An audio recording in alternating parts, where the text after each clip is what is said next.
네, 안녕하세요. 매일 아침 빠르게 만나는 미국 주식과 테슬라 소식 아트라운 TV입니다. 충격적이었던 이번 글로벌 증시 마감이 되었습니다. 미국 증시는 다음 주 반응이 매우 중요할 것 같아요.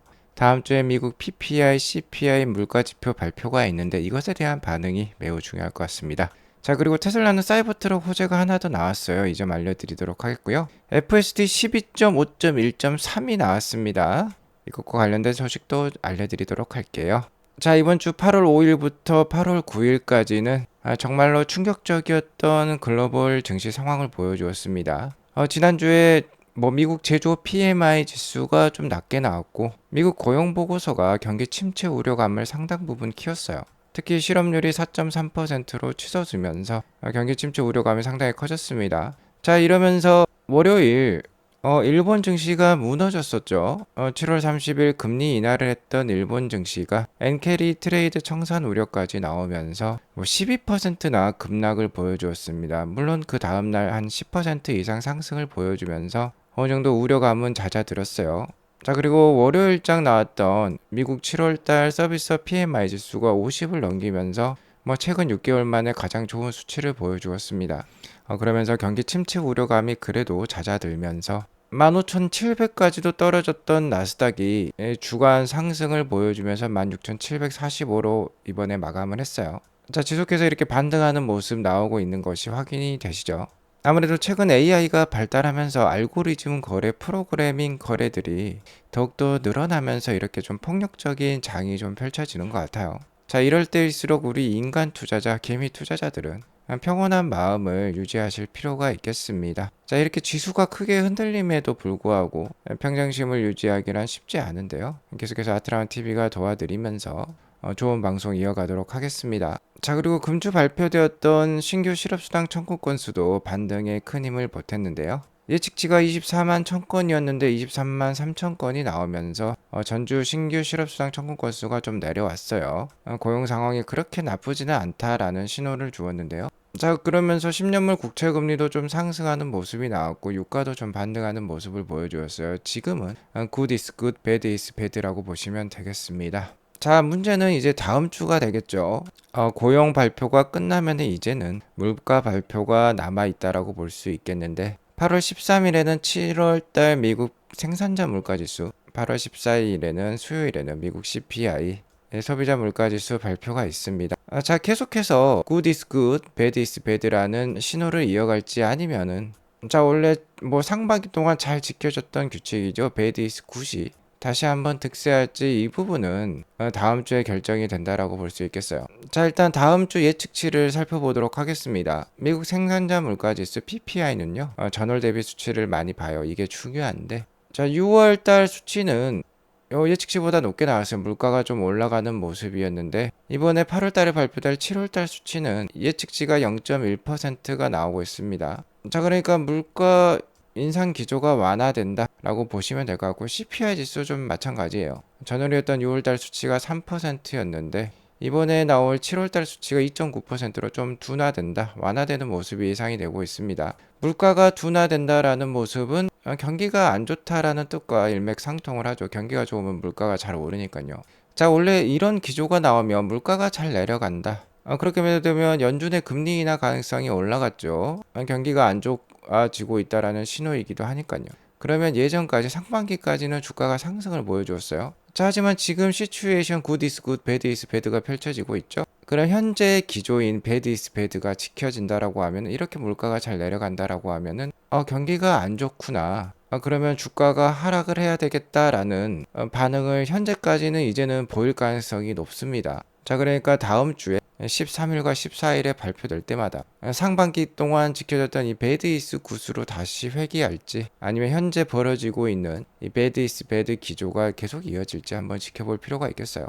자, 아무튼 금리 인하 확률을 살펴보면 신규 실업 수당 청구 건수가 좀 내려오면서 그러니까 경기 침체 우려감이 좀 잦아들면서 9월달 50bp 금리 인하 확률이 좀 내려왔어요. 금주 초반 하더라도 70%대 80%까지도 보여주었는데 어제가 56.5%까지 내려왔다라고 하면 48.5%까지 지금 내려왔습니다. 자, 그러면 9월 18일 금리 인하 확률 50bp가 아니라 25bp 확률이 지금은 더 높은 상황이 돼버렸어요. 자, 이렇게 빅스텝의 금리 인하 확률이 좀 내려갔더라도 주가가 그래도 조금이라도 반등하는 모습을 보니까 자, 아직까지는 good is good, bad is bad 상황 펼쳐지고 있다. 역시나 다음 주 물가지표 발표에 대한 반응을 봐야지 시장의 분위기를 마저 확인할 수 있을 것 같습니다. 역시나 끝판대장은 8월 29일에 있을 엔비디아 실적 발표가 되겠어요. 엔비디아 실적 발표에 따라 AI 주식들, 매그니퍼센트 7 주식들, 그리고 나스닥의 향방이 결정될 것 같다라고 볼 수 있겠습니다. 아무튼 뭐 제가 지난 방송에서도 말씀드렸지만 2분기 TSMC 실적이 괜찮았기 때문에 엔비디아의 2분기 실적도 괜찮을 거예요. 다만 역시나 향후 가이던스가 중요하겠죠. 젠슨항의 입에서 AI 관련된 실적들 향후 가이던스가 좀 줄어들 것 같다라는 듯한 발언이 나오면 증시가 폭락할 수도 있습니다. 다만 여전히 AI 관련된 실적이 견조하고 굉장히 많은 오더를 확보하고 있다. 우리는 새로운 반도체도 만들고 있다. 뭐 이런 희망찬 소식을 전달해 준다라고 하면은 나스닥의 반등세는 지속될 것 같습니다. 테슬라는 금일 0.58% 상승한 200불로 마감을 했습니다. 자, 어떻게든 200불은 꾸역꾸역 지켜내려는 듯한 모습이 나오고 있는데요. 내년 옵티머스가 1000대 정도 테슬라 공장에 배치가 될 수 있다라고 하는데 그러한 미래를 상상할 수 있다라고 하면 200불대 이하 가격은 여전히 싸다라고 판단이 들고요. 지난 138.8불 4월 달에 찍었었는데 140불대 가장 최저 가격이라고 생각이 돼요. 200불과 140불 사이에서는 계속해서 분할 매수로 대응을 하면서 내년을 기약할 필요가 있겠다라고 말씀을 드리겠고요. 내년을 기약할 만한 이유가 테슬라 차량도 지금 잘 판매가 되고 있습니다. 테슬라의 뭐 캐시카우라고 볼 수 있겠죠. 물론 ESS 메가팩 역시 테슬라의 캐시카우로 떠오르면서 테슬라 순이익의 20에서 30%까지도 이제 차지할 수 있는 그런 모양새를 보여주고 있어요. 자, 아무튼 제가 어제 방송에서 테슬라의 7월달 판매량이 역대 분기 첫 달 판매량 중에 가장 좋았다, 가장 탁월했다라고 말씀을 드렸죠. 가뜩이나 중국 경기가 안 좋다라는 소식이 많지만 테슬라 판매량은 잘 나오고 있어서 정말 강한 경쟁력을 보이고 있다라고 볼 수 있겠고, 중국의 뭐 7월달 신에너지차 침투율이 뭐 50%까지도 올라왔다라고 해요. 자, 그러니까 플러그를 꼽는 전기 기반 차량들이 50%대까지도 올라왔다라고 합니다. 테슬라에게 있어서는 청신호라고 볼 수 있겠죠. 테슬라는 7월달 46,000대 정도를 홀세일 기준으로, 그러니까 공장 출고 기준으로 판매를 했고요. 이 중에 수출은 27,890대였어요. 뭐 수출량만 봤을 때는 그렇게 탁월하다라고 볼 수는 없겠습니다. 다른 분기들이 워낙 탁월했던 다른 달들이 워낙 탁월했던 달들이 많기 때문에 약간 뭐 한 평타 정도 쳤다라고 볼 수 있겠죠. 자, 7월 수출은요 대부분 모델 3였어요. 여기 보시면 27,890대 중에서 약 한 22,000대 정도가 모델 3인 것으로 나오고 있습니다. 우리나라에도 지금 모델 3 하이랜드가 많이 수입이 돼서 지금 팔리고 있죠. 자, 하지만 중국 내수 판매량은 달라요. 지금 보시는 숫자들은요 중국 승용차 7월달 소매 판매량입니다. 좀 전에 보셨던 이런 차트는 기가상하의 출고량이에요. 소매 판매량이랑은 다릅니다. 뭐 도매 판매량으로 보셔도 되겠고, 직접 소비자들에게 인도된 기준으로는 중국에서는 모델 Y가 36,299대로서 중국 시장 1등을 차지했어요. 통틀어서 베스트셀러였다라는 겁니다. 여기 대부분 보시면 EV가 굉장히 많은데 내연기관 차량도 있어요. 중국 전국 1등이 모델 Y였고, 모델 3는 9,928대가 개인 소비자들에게 인도가 되었어요. 그러니까 모델 3는 현재 수출로 더 판매가 많이 되고 있고, 모델 Y와 같은 경우는 중국 내수에 더 많이 판매가 되고 있다. 수출과 중국 내수 판매량에 이런 차이점이 있다라는 거 확인해 볼 수 있죠. 자, 여기 그리고 보면은 샤오미의 SU7이 있어요. 13,120대나 팔렸다라고 하는데 20만 위안 차량, 그러니까 차량 가격이 20만 이하 차량에만 해당하는 그 리스트라고 보시면 되겠습니다. 20만 위안이면 우리나라 돈 약 한 4천만 원 이하가 되겠는데요. 그 중에서 모델 3는 2위를 기록을 했다라고 하니까 모델 3도 선방하고 있다라는 거 확인해 볼 수 있어요. 자, 이 한 10,000대 정도랑 여기 36,000대를 합해보면 46,000대인데 거의 7월달 판매 대수랑 비슷하죠. 그러니까 홀세일 판매량이랑 좀 비슷한 모양이 나오고는 있습니다. 자, 그리고 어제 테슬라 차이나 웨이보 공식 계정에서 센세이셔널한 이런 사진이 하나 나왔는데요. 밑에 보면 모델 Y가 있고 위에 코끼리 2마리나 있어요. 자, 여기 중국어를 해석을 해보면 이 테슬라 모델 Y 지붕은요 다 자란 아프리카 코끼리 2마리의 무게를 견딜 수 있다고 합니다. 정말 대단한 것 같아요.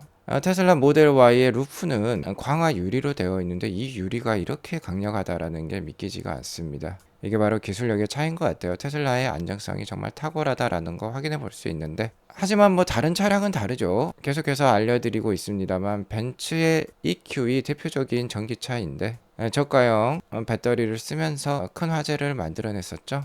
무려 이번 인천 아파트 화재 사건으로 때문에 23명이 연기를 마시고 병원으로 옮겨졌고요. 차량 87대가 불에 타고 783대나 그을렸다라고 해요. 자, 피해액을 산출해 보니까 100억 원대가 넘었다라고 합니다. 일단은 지금까지는 이 벤츠 EQE 차주가 전부 다 배상을 해야 된다라는 식으로 얘기가 나왔었어요.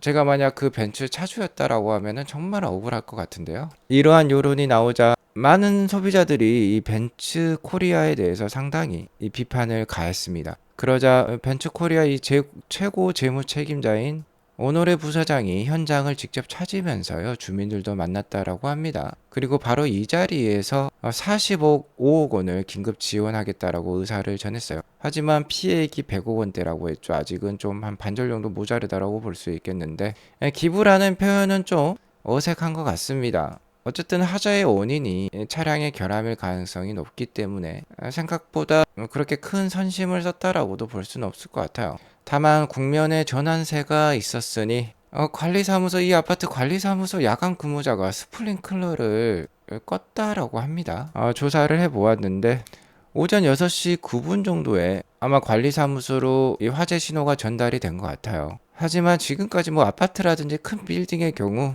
이 화재 경보기, 화재 신호가 오작동하는 경우가 많죠. 자, 이런 사례가 적지 않다 보니까 이 야간 근무자가 일단은 이 스프링클러를 끈 것 같아요. 화재 신호가 정상적으로 수신이 되었더라도 정지 버튼을 누르면 소화수가 나오지 않는다라고 합니다. 이 정지 버튼은 6시 14분 정도에 이제 해제가 되면서 이제 스프링클러가 터질 만도 했는데요. 그 사이에 이미 중계기 선로가 고장이 나면서 뭐 불에 탔겠죠. 결국 스프링클러는 작동하지 않았다라고 해요. 이러면서 화재의 규모가 너무나도 커졌는데, 자, 이런 대규모 피해의 원인이 이제 이 야간 근무자에 돌아갈지 그 추이를 지켜볼 필요는 있을 것 같습니다. 어쨌든 이러한 뉴스 때문에 지금 한국 내에서는 전기차에 대한 불안감이 극도에 달하고 있어요. 다만 생각을 해보면 내연기관차들은 뭐 기름을 60에서 70리터 정도 가지고 다니는, 자, 그리고 그 기름을 불꽃을 일으켜서 계속해서 불을 만들어내면서 이동하고 있는 차량인데요. 반면에 전기차는 전기 에너지를 모터를 돌리면서 불을 만들어내는 그런 차량은 아니에요. 그러니까 내연기관차가 솔직히 전기차보다 화재 가능성이 10배 이상 높습니다. 그러한 측면에서 봤을 때 지금의 이러한 요론은 너무나도 과도하다라고 볼 수 있겠고요. 한편 뭐 사이버트럭과 같은 호재를 전달해 드리자면, 사이버트럭이 이제는 미국을 넘어서서 캐나다와 멕시코에도 판매가 된다라고 합니다. 그만큼 사이버트럭의 램프업이 올라왔다라는 증거가 되겠죠. 현재 주당 1000대 이상 생산이 되고 있는 것으로 알고 있고요. 2분기에는 11,000대 정도 지금 인도를 했죠. 3분기에는 약 2만 대까지도 한번 기대를 해볼 수 있지 않을까 판단이 들고요. 특히 캐나다 시장은 미국 시장과 비슷하게 픽업 트럭 인기 많습니다. 캐나다에 판매가 잘 되면 좋겠는데 이미 캐나다 시장에 주문 창이 열려 있고요. 자, 이제는 예약 없이 사이버 트럭 시승을 시작할 수 있다라고 해요.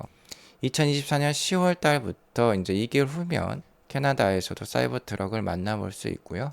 캐나다 달러로 13만 7천 불부터 16만 5천 불까지 가격이 나온다라고 합니다. 뭐 우리 돈 뭐 1억 3천에서 1억 6천까지 나온다라고 볼 수 있겠는데, 파운데이션 시리즈니까 비싼 것 같아요. 어쨌든 호재라고 볼 수 있는 게 이 사이버 트럭의 램프업이 어느 정도 올라왔다라는 반증이 되겠죠. 미국에서도 수요가 넘쳐나는데 캐나다랑 멕시코까지 판매를 한다라고 하니까 램프업이 어느 정도 많이 이루어졌다, 진전되었다라는 거 확인해 볼 수 있었습니다. 자, 그리고 이런 와중에 계속해서 FSD는 발전하고 있어요. 지금 12.5.1.1까지 나왔다가 이제 12.5.1.3이 나왔어요.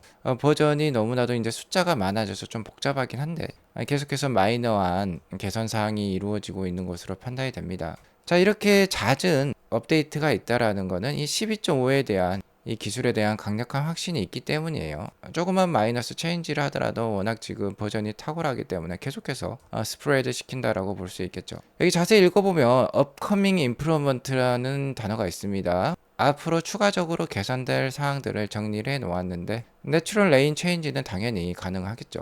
근데 이 세 가지가 중요하다라고 볼 수 있겠는데 선글라스를 끼고 있더라도 드라이버 모니터링이 가능해지면서 FSD 사용이 가능할 수 있고요.